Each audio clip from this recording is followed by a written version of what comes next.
Alright, so, anyway, I recently watched this CNN documentary on the 2018 Salisbury, England nerve agent attacks. And so in summation, what happened at its onset and as the film goes on to explain. On March 4th of 2018, Sergei Skripal and his daughter Yulia were hospitalized after being discovered unresponsive on a public park bench in what was initially believed to have been some sort of a drug overdose. However, as they were quickly rushed to the hospital and taken into ICU, it was soon realized that it very obviously wasn't a drug overdose, and though both wound up surviving. Then on July 8th of the same year, one more person fell ill to this, and she was less lucky. So what happened was she essentially, her husband had gotten her a thing of perfume. She sprayed it. It didn't have any scent. She still rubbed it on herself. She put it on her hand, like right here, as people do. Weird to explain how perfume works to people, like it seems pretty obvious. Anyway, so that happened, and she fell ill and was not so lucky as to survive. So, as a result, 3 people were arrested in suspicion with ties to the Russian president, personally connected to him, and for allegedly being who administered the what most evidence points to being the chemical A234 of the Novichok family of nerve agents developed under the Soviet Union's Folium program, which is what was believed caused the 4 actually poisoned, because there was one more who was poisoned by proxy, as it would seem, and he was responding police officers, though he was discharged and fined quicker than any of the others, because it was, like, as I said, by proxy. So the documentary makes the story itself actually largely irrelevant in actuality, in order to make the matter as a whole about why one should find the formerly Soviet state of Russia untrustworthy under the autocratic and authoritarian regime of Vladimir Putin. So, it splices it splices the actual story of what happened in between, and really the way it gives the story is it details that of what is Wikipedia level of general information on the chemical attacks, while the vast majority goes on to attempt to ingrain this sentiment onto the viewer, and takes more time on that and the idea that Putin has this wish to revive the USSR than it does on the actual case. And, such is merely a half-truth, and a largely convoluted one, given the Russian president himself has never explicitly actually stated to that matter, rather expressing a wish to reunify former Russian territory, where the populations already in most ways would be culturally, ethnically, and linguistically Russian, in order to create a new Greater Russia. Stating to the matter himself that while the collapse of the Soviet state was the, quote, greatest geopolitical disaster of the 20th century, unquote, that, quote, anyone who doesn't regret the passing of the Soviet Union has no heart. Anyone who wants it restored has no brains, unquote. With that and the convolution of the Minsk Accords and various attempts throughout Putin's early leadership at merging with NATO, or some sort of general alliance, which was humored, but with a look through the actual history of those negotiations, clearly never actually going to happen for need of a boogeyman, and who, in reality, broke their deal not to expand closer to the Russian landmass first, and even prior to the subsequent conflicts from 2008 to now with the current war in Ukraine that's been going on since 2022, I believe. And so, touching on the matter in light detail, actually, Sergei Skripal himself, who was one of the first poisoned, was himself a former Russian military official, military intelligence official, who in 1995 began working as a double agent on behalf of MI6 until the early 2000s.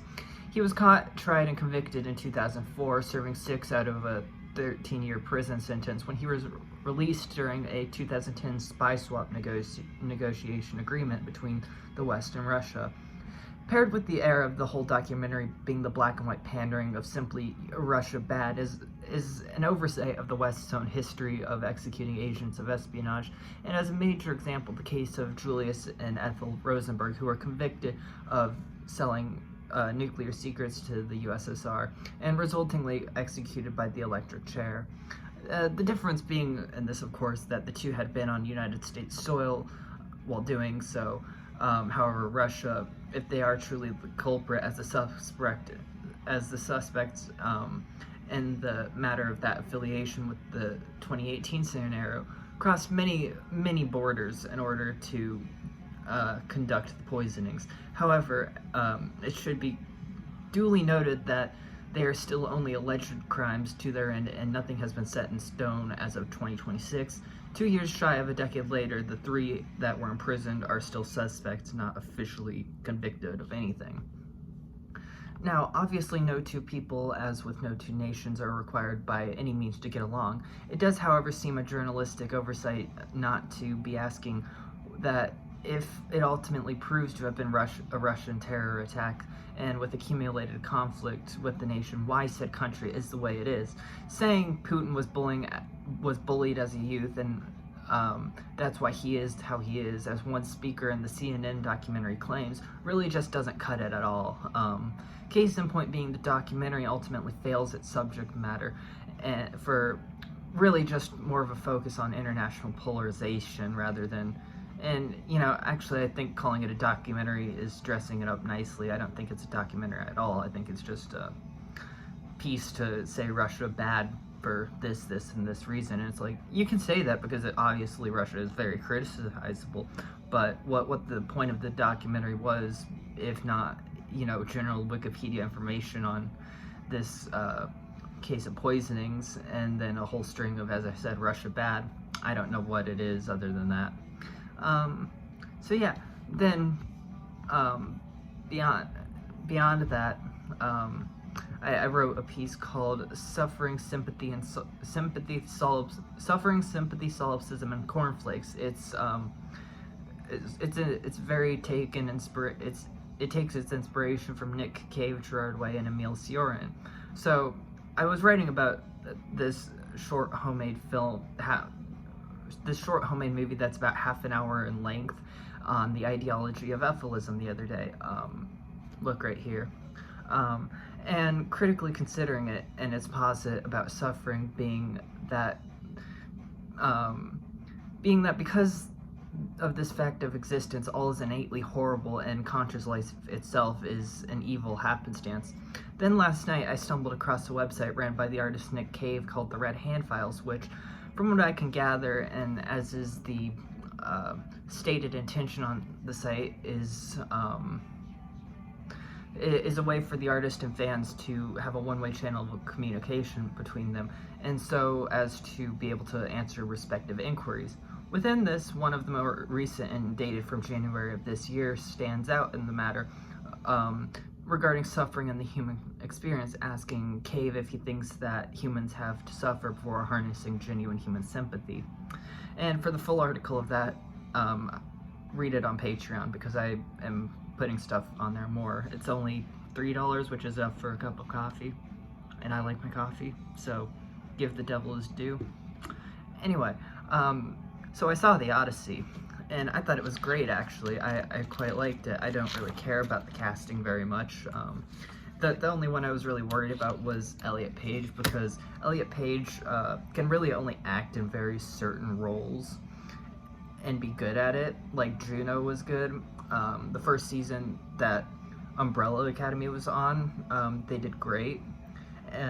Beyond that, and I think that, especially with the Umbrella Academy, Elliot Page had a great first season as Vanya, because that whole flat affect really works with the character. Like, if you read the comics or just understand the character, like, it's a depressed person that, like, her entire affect is flat despite being a violinist. But anyway, I noticed something, and I think Ben Shapiro actually pointed this out too, ironically enough, that, like with Oppenheimer, Nolan presents the epic by Homer as in a more tragic lens, and albeit by most means the tales, both the Odyssey and Oppenheimer, can actually be understood through such a lens. But like with the matter of J. Robert Oppenheimer, it's he never explicitly regretted his instrumental part in the creation of the atomic bomb, and then in the Odyssey itself, as Homer wrote it, Odysseus never really had any sort of regret for what he did. He sort of just, you know, he came, he saw, he conquered, and then went on. Now where I think Nolan did fail instrumentally was not making the scene with Polyphemus, the Cyclops, into a full-on fucking horror movie.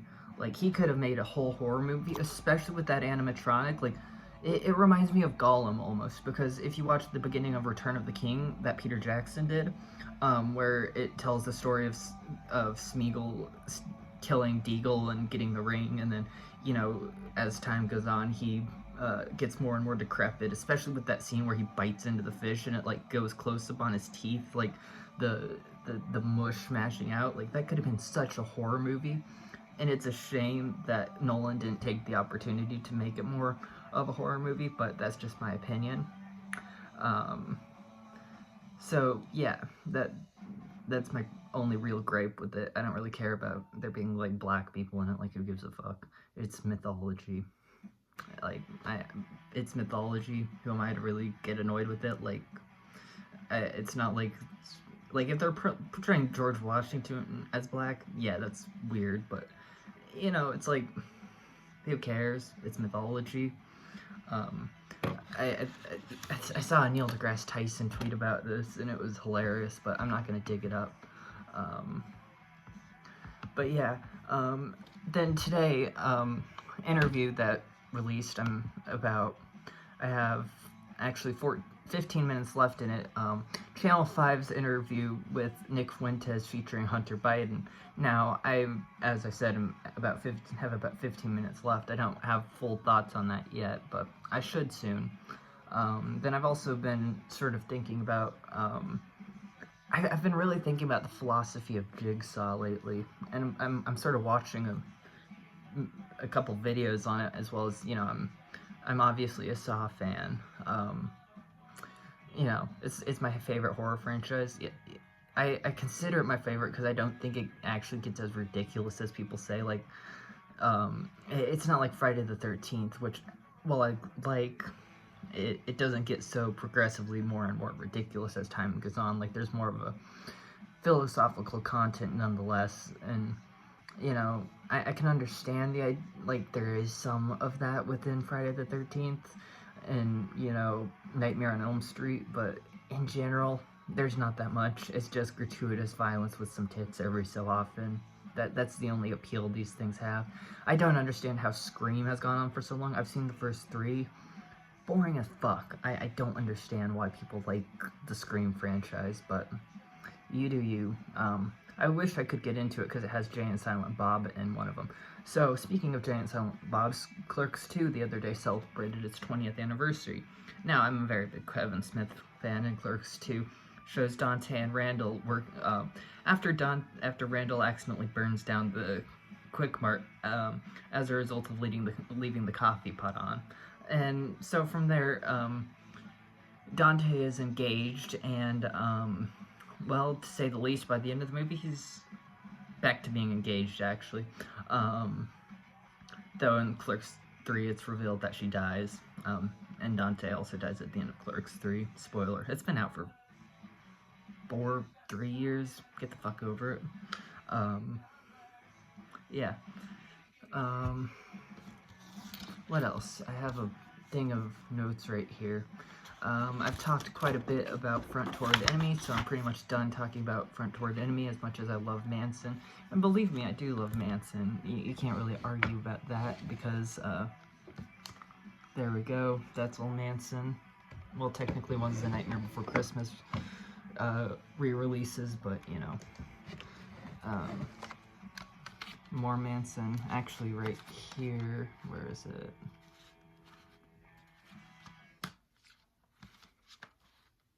There we go. This isn't Manson. This is mindless self-indulgence. Close enough. Marilyn Manson, but pink, really. So I've got both these. I've got the In the Air Tonight single, and I've also got the Sweet Dreams single. So that's pretty fucking cool. One's open, one's not, because I got the Sweet Dreams single secondhand, though it's probably been in multiple hands then. Actually, this is kind of a feat in of itself, so I have the Lest We Forget album. However, I listened to it so much that the CD actually warped, like completely warped right here. So that's kind of insane to me, but hey, what can I say? That just fell. Anyway, who cares?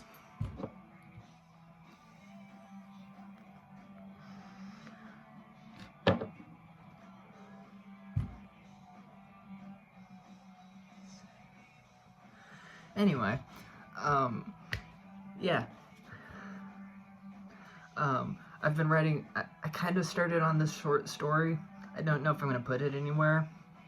It's kind of not the greatest, but hey, we can be one in endless oblivion. Then I've also been reading more of Tom O'Neill's Chaos. Also there's a Manson book right here, The Long Hard Road Out of Hell. It's right underneath the biography of Doc Holliday, which is underneath a book about Enochian sex magic by Aleister Crowley, which is underneath a copy of the Enneagram, which is underneath a CD by The Network, which is Green Day and Masks with Synthesizers. Yeah. I don't know, I was kind of intending for this to be sort of like news or something, I don't know. I guess it is because the CNN documentary is quite recent in release and making. And, you know, I don't think it's a documentary, so I'll just call it, anti-Russian film, you know, because that's essentially what it amounts to, like, you know, I already explained that, but yeah, I've been doing all that. Go to Patreon so that I can get $3 from people and pay for my crippling caffeine addiction.